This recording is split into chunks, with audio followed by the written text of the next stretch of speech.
Hello, and in this video I'm going to be talking about how much money I earn on YouTube and is it worth starting a YouTube channel in 2024. So a bit of background to me. I have 8 YouTube channels. This is one of them, and this particular channel has been going since 2020. So the channel Exploring Sussex, we generally make videos about landscape, heritage and nature.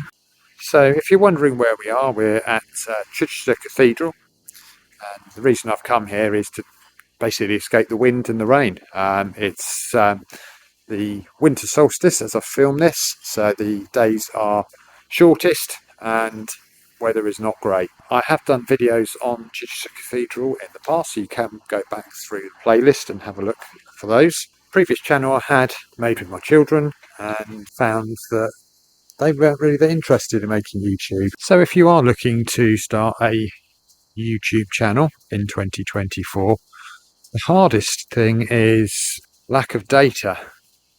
And that's not because YouTube can't give you that data, it's just because with the channel being in its infancy, the data's just not there. So filming was much easier when I started the channel in 2020, in the midst of a lockdown, and been put out of work for 12 weeks. Decided I would pick up a camera and I would go out and film the things that people couldn't go out and see.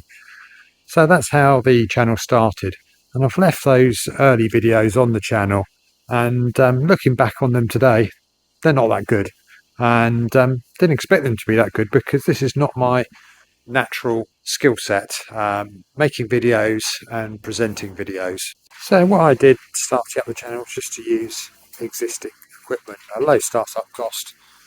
I had a 4K camera phone, so started using that to start off with, and also had a action camera, so use that for doing some walks or bike rides out in the country, but didn't really get the views from doing that.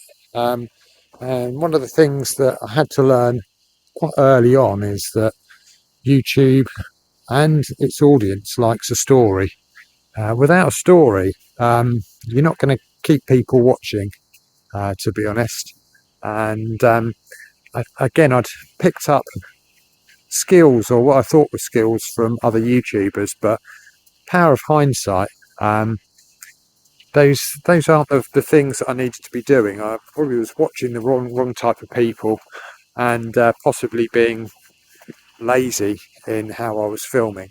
So it took 2.5 years to get my first 100 subscribers. I had no pre-existing skill set or group that I could tap into. I literally was just producing a video and throwing it onto the internet. And so my other channels are in those infancy stages right now. It's interesting to see. At first, I wouldn't understand what the importance of some of these things were. So I would tell people to like and subscribe, because I was just repeating what other YouTubers were saying. Once you've got the data in your hands, you can see how important that is. The reason that the YouTubers are saying to like is that they need engagement. YouTube will start sending your videos out to people on the basis of engagement. So that's either you liking the video or commenting down on it. Some of my videos I've taken back off the channel because they didn't really sit very well with the channel, but I was experimenting. And the reason I was experimenting was that early on in your YouTube career, you're not getting the interaction from people, either because they're not good enough, or the camera quality is not good, or the subject you're filming is not interesting. It's maybe interesting to you, but YouTube doesn't know how to send that information out to people who find that interesting. When you start using YouTube, there is a separate app that you can download to a smartphone called YouTube Studio, and this has been really good for me in knowing what's going on with the channel. YouTube Studio app gives you all of your analytics, and you can see what's going on. We're still growing the channel, so at the moment we've got 800 subscribers, something similar to that, and we've had some popular videos. And the thing is with those popular videos is they've got a very good throughput, but there's not a huge duration of viewing on them. I wouldn't. It's difficult to know how to gauge it until you get some really good videos. You don't know how good your videos are or how bad they are, and but it does give you like a profile.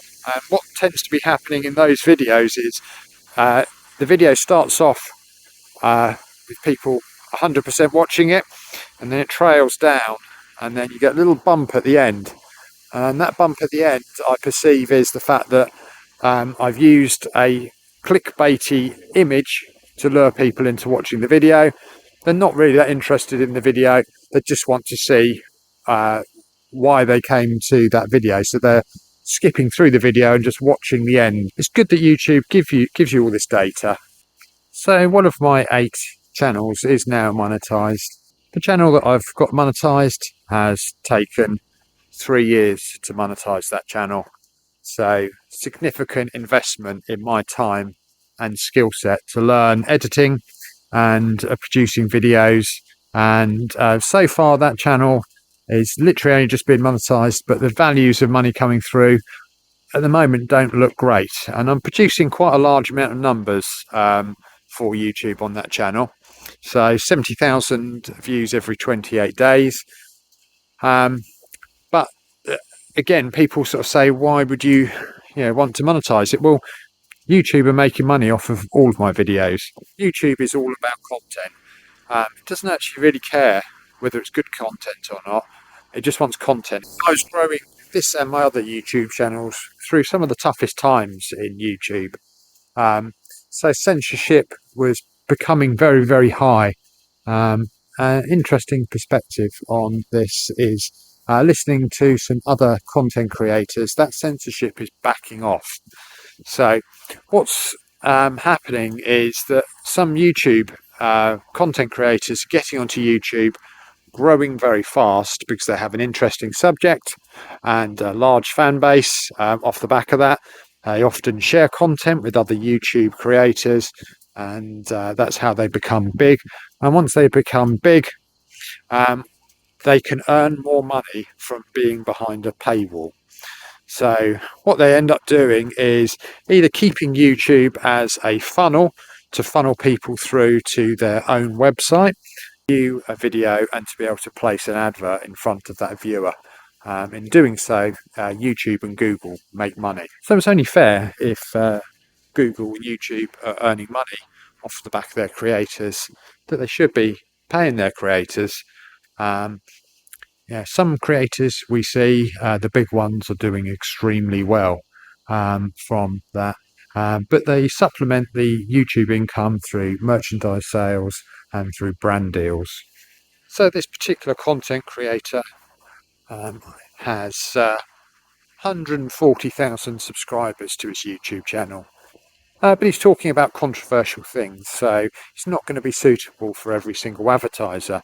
Interestingly, he was saying on his firewalled website where people subscribe to it, he's got 1,800 people that pay a monthly subscription of $5.95, and he earns more money from that than he does from YouTube. So probably the reason that you've come through to this video is because you want to know how much I earn from YouTube. Well, currently, as it stands at the start of 2024, nothing.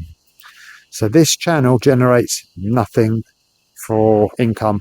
And the reason is that YouTube have some very strict thresholds. So you need to have 1,000 subscribers. You also need 4,000 watch hours. And you can earn money from shorts as well. But again, you need to be above 1,000 subscribers to get the money from the shorts as well. If you get over some other thresholds, you can do channel membership, which basically you're asking your audience to give you money. So what we're going to do with the channel moving forward is the plan is the channel that's monetized currently. That doesn't need a large investment of time, that particular channel. other than creating content and editing videos. I don't need to be uploading as frequently onto that channel.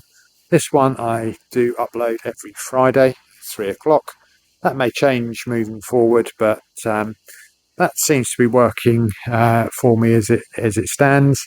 And consistency, I think, is key with YouTube. So if you could comment down below any queries that you've got about YouTube, I'd be happy to use some of my experience to try and help you grow your own channels. And if you have got this far and you do enjoy some of my existing content, if I could ask you to like the video, hit the subscribe button and comment down below. You'll help me to push this channel to the point where we can start growing it in a faster way. Thanks a lot for watching. Hope you found this interesting. See you next Friday at 3 o'clock.